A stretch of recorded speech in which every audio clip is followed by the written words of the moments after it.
Ягъни мәсәлән, пәкесен тапкан Әпсәләм ди. Бүген 14 июль 2026 ел. Хәзер бит инде киләсе сүзләр күп.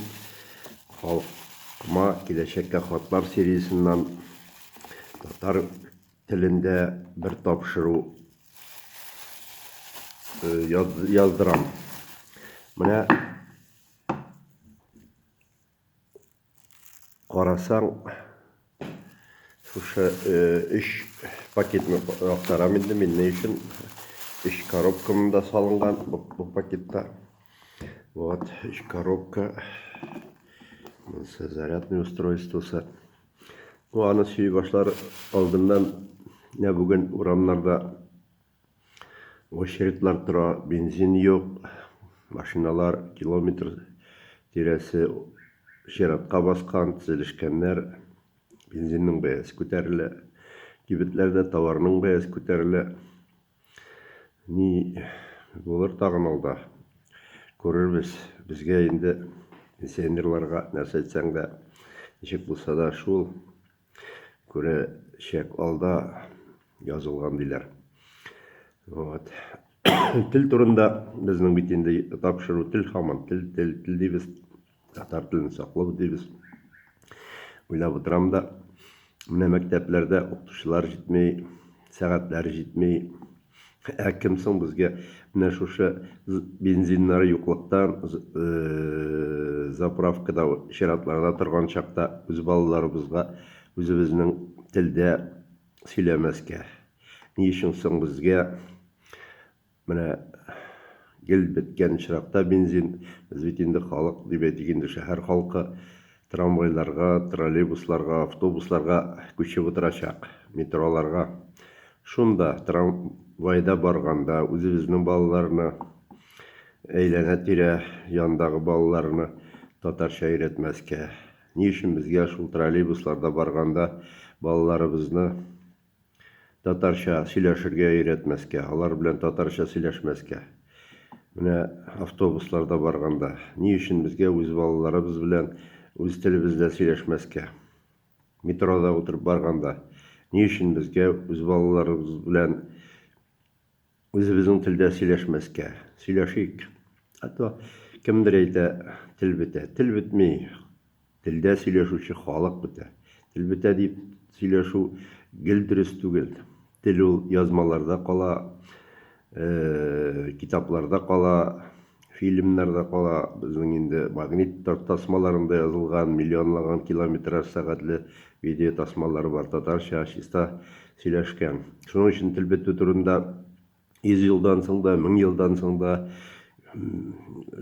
шаным, иманым камил, 10 000 елдан соң да тел бетмәячәк. Безнең татар теле дип әйтәм инде. Менә татар телендә сөйләшүче кеше бетәчәк. Монсы билгеле, андый хәлнең булуы мөмкин. Ни өчен дигәндә, тел безнең үзебезнең дә сөйләшүдә әз кулланыла. Балаларыбыз, оныкларыбыз сөйләшүендә дә бик аз кулланыла. Шуның өчен безгә кешеләр турында, балаларыбыз, оныкларыбыз турында кайгыртырга кирәк. Алар сөйләшсен, безнең белән сөйләшсен, безнең телдә. Калганын инде кайгыртмаска кирәк. Тел бетә дип тә кайгыртмаска кирәк. Сөйләшүчеләр бетә, үзебезнекеләр бетә дип уйлашырга кирәк. Ярар, җәмәгать. Сүз башым бит. Нәрсә диләр әле? Шүрәле. Абдулла Тукайны онытмыйк. Сүз башым бит шүрәле ди. Сүз башымда мин инде бик редкий, универсаль бүген сезгә машинаны күрсәтәсем килә. Вот. Бу машина менә бер черный коробкада уже бу безнең машина саклана торган урын.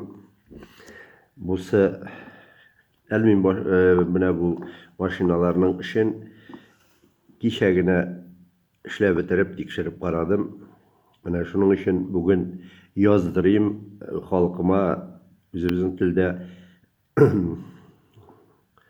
тапшыру язма калдырасым килде. Шуның өчен рәттән Сөйләмәкче булам. Нинди эшләр эшләнү турында, үзем эшләгән эшләр турында сөйләшмәкче булам инде мин.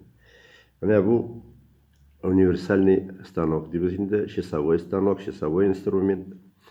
Менә монда аның бер